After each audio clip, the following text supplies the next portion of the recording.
국민의힘 윤석열 대선 후보가 선거대책위원회 공동선대위원장으로 이수정 경기대 교수를 임명했습니다. 본업은 대학에서 심리학을 연구하고 강의하는 그 교수신데 저뿐만 아니라 이수정 교수를 모르시는 분들은 거의 없으실 것 같아요. 굉장히 오랜 기간 꾸준히 출연하고 계신 그것이 알고 싶다를 비롯해서 이미 많은 그 방송 출연을 통해서 대중적인 인지도가 굉장히 높은 분이시죠.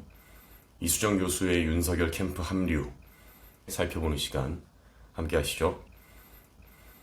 대선이 얼마 남지 않았죠. 오늘 윤석열 캠프 선대위가 공동 선대위원장으로 여성정책 관련해서겠죠. 아마 대중적으로 가장 잘 알려진 범죄심리학자 중 한 명이라고 해도 과언이 아닐 이수정 교수를 임명했고, 이수정 교수도 그 부름에 응했다는 소식입니다.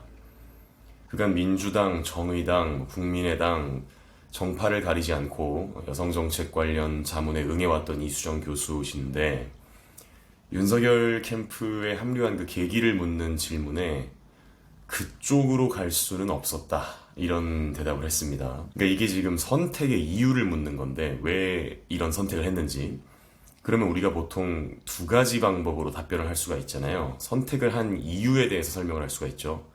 이런 이유로 이런 선택을 하게 됐다. 혹은 선택하지 않은 이유를 말할 수도 있죠. 이러이러한 이유로 선택을 할 수가 없었다. 그런데 이 교수의 답변은 아무래도 그쪽으로 갈 수 없었던 이유에 조금 더 무게중심이 있지 않나, 그런 생각이 드네요. 일단 답변을 그렇게 시작을 하셨으니까요. 이어서 보시죠. 살인사건인데도 데이트 폭력이라고 주장한 것이 이해가 안 갔다. 그것도 2번이나 그랬다.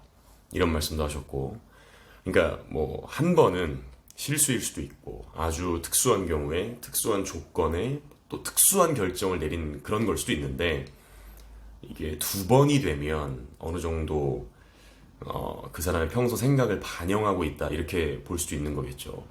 한 번은 충동장애를 이유로 심신미약을 주장했고, 또 한 번은 음주 감경을 이유로 들었다. 그러면서 이야기하기를 우리 집 식구 중에도 변호사 많다. 하지만 그런 변론은 하면 안 된다. 이렇게 힘주어서 이제 그런 변론이라는 표현을 쓰셨네요. 이쯤에서 질문을 던졌던 기자분이 아주 직설적으로 다시 한번 묻는데요. 이재명 후보 관련한 여러 가지 보도들이 혹시 마음을 굳히는 데 영향을 줬느냐, 이렇게 굉장히 직설적으로 다시 물어보니까 그렇다, 당연히 영향을 줬다고 답을 했습니다.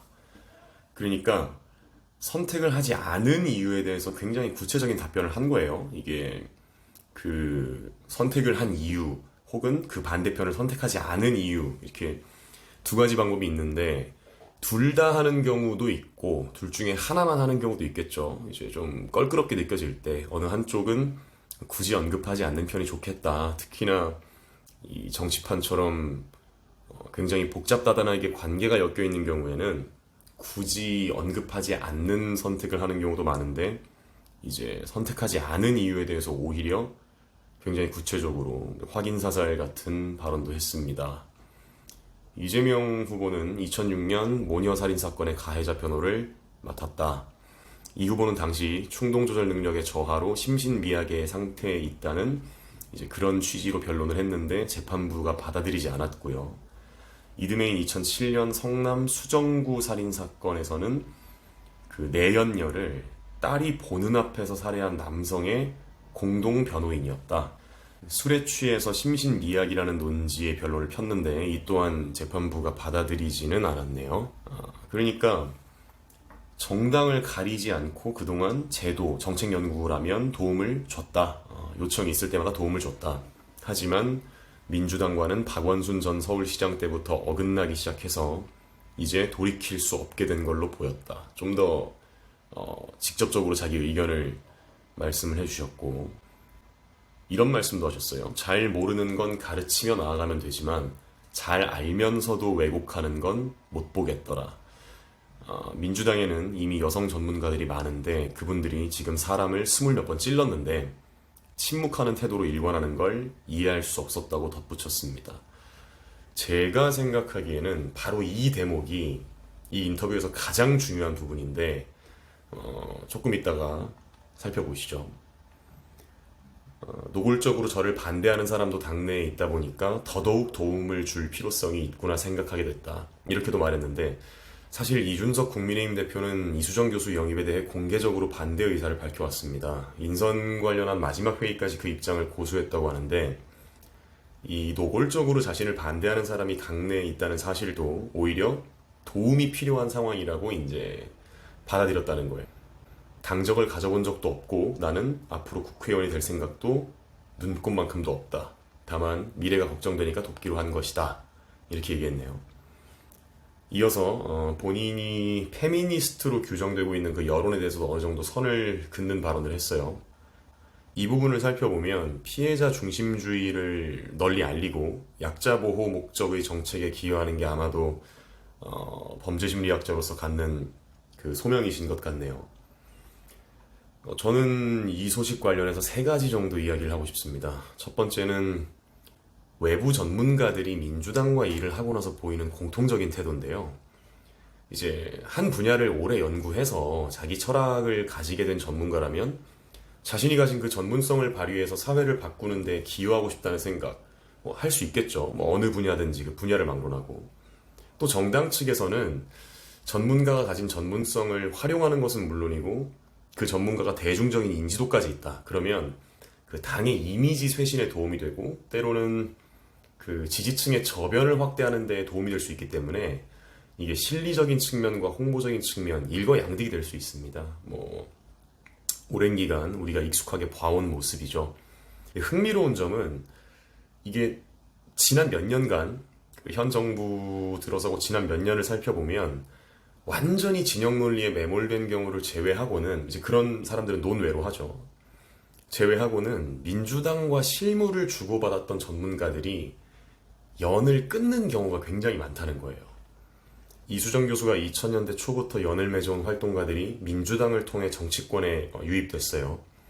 이제 그 사람들과 원래 알고 지낸 인연이 있으니까 그 인연을 징검다리 삼아서 17대 국회부터 20대에 이르기까지 민주당 내의 제도 정책 연구, 세미나를 도왔대요. 그러니까 오랜 기간 실무를 함께 다뤘죠. 그러면 그 과정에서 우리가 알지 못하는 내부 사정, 분위기, 이제 이 판이 어떻게 돌아가는지 이제 그런 것들을 직간접적으로 경험할 일이 당연히 많았겠죠. 하다못해 저희가 이제 친구 간에도 어떻습니까? 오래 본 사람일수록 더 깊이 알게 되죠. 원했든 원하지 않았든 이 사람의 흠결을 사실 보게 되잖아요. 세상에 완벽한 사람은 없고 좋은 면도 새롭게 발견하게 되는 경우도 있지만 사실은 아무리 오래 알고 지낸 친구라도 흠을 보게 되는데 오래 알고 지내고 정이 깊게 들어도 도저히 우정으로는 품어줄 수가 없는 내 사고방식과 가치관으로는 도저히 포용할 수 없는 면이 이 사람에게 있다는 생각이 들면 거의 충격에 가까운 실망을 하게 되면 인연을 끊기도 하잖아요. 당연히 이제 우리 인간적인 감정이 있기 때문에 오랜 연을 끊어내는 게 마음이 아프겠지만 그것마저도 초월하는 어떤 이유가 있을 때 우리는 결단을 내리지 않습니까? 지금 이 민주당에 관한 언급에 있어서 이수정 교수의 태도가 바로 그런 분위기를 풍긴다는 생각이 듭니다. 두 번째는 민주당이 안고 있는 문제의 성격인데요.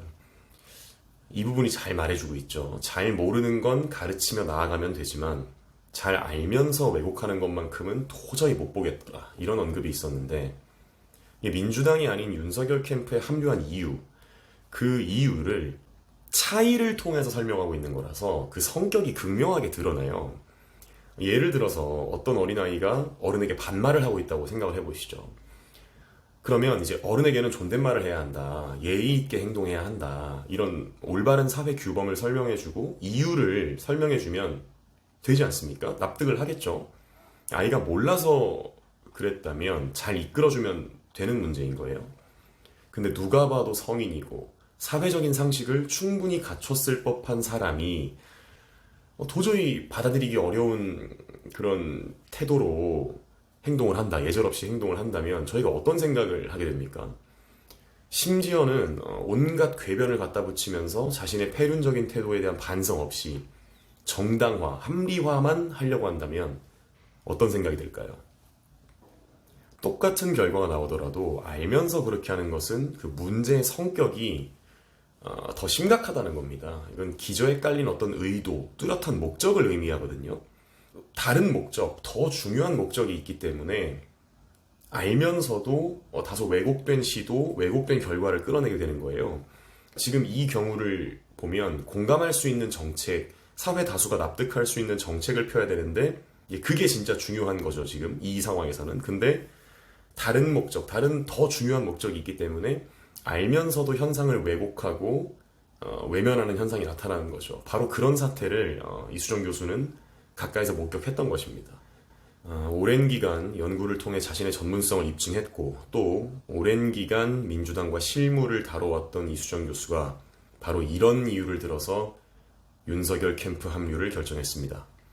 그간 정당을 가리지 않고 특정 정파에 매몰되지 않고 자신의 소명을 다하고자 노력해온 사람이기 때문에 어떤 정치적 목적이나 배후의 어떤 다른 목적을 가지고 이런 결정을 했다라고 왜곡하기는 아마 어려울 것 같네요.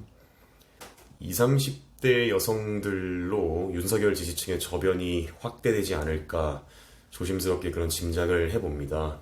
바로 그들에게 가장 가깝게 와닿는 사회 문제를 정책적 측면에서 꾸준히 연구해온 학자가 도저히 그 반대편과는 일을 할 수 없다고 선언한 셈이나 다름없으니까요.